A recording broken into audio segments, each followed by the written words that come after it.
thrown the offending stick of licorice into the fire.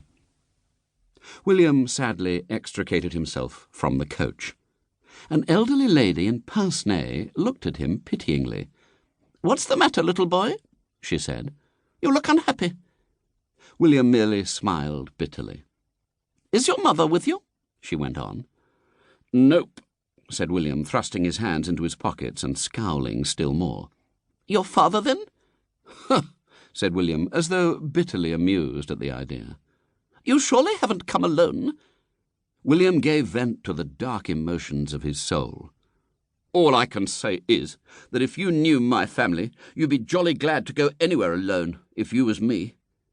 The lady made little clicking noises with her tongue, expressive of sorrow and concern. "Dear, dear, dear," she said. "And are you going to have tea now?" William assumed his famous expression of suffering patience. "I've got no money." "Haven't they given you any money for your tea?" said the lady indignantly. "Huh, not they," said William, with a bitter laugh. "They wouldn't have let me come if they'd known. They wouldn't have paid anything for me. It was a friend gave me the ticket, just to give me a bit of pleasure," he said pathetically.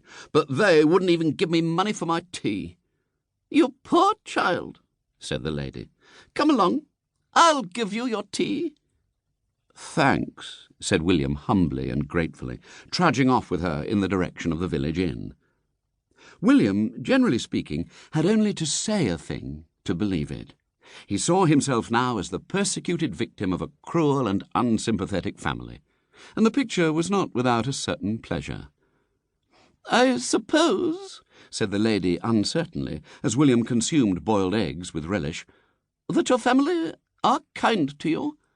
"You needn't suppose that," said William, his mouth full of bread and butter, his gaze turned on her lugubriously.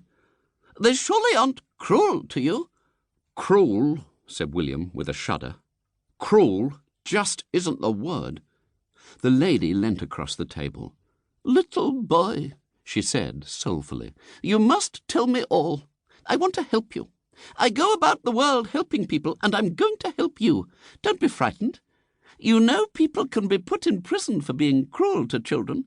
If I reported the case to the Society for Prevention of Cruelty to Children—" William was taken aback. No, I wouldn't like to do that. I wouldn't like to get 'em in trouble." "Ah," she said, "but you must think of your happiness, not theirs." She watched, fascinated, as William finished a third plate of bread and butter. "I can see you've been starved," she said, "and I could tell at once from your expression that you were unhappy.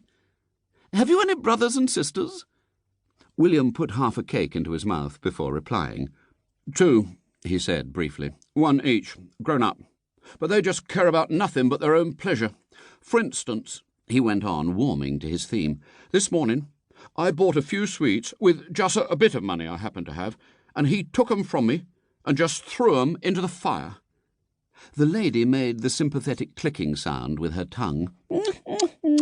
"Dear, dear, dear," she said.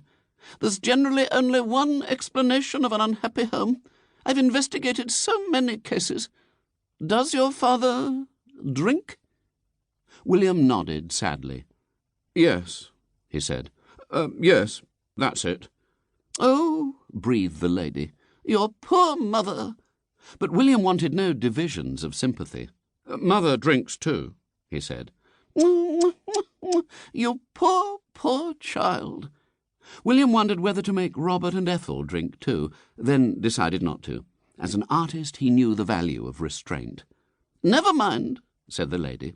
"You shall have one happy afternoon at any rate."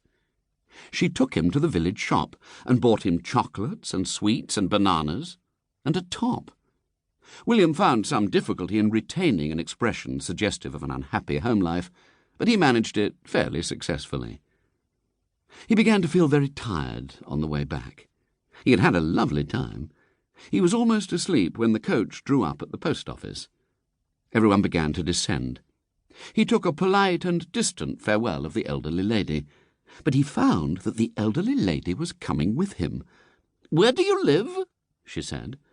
Said William vaguely. "Just somewhere along here." "I'm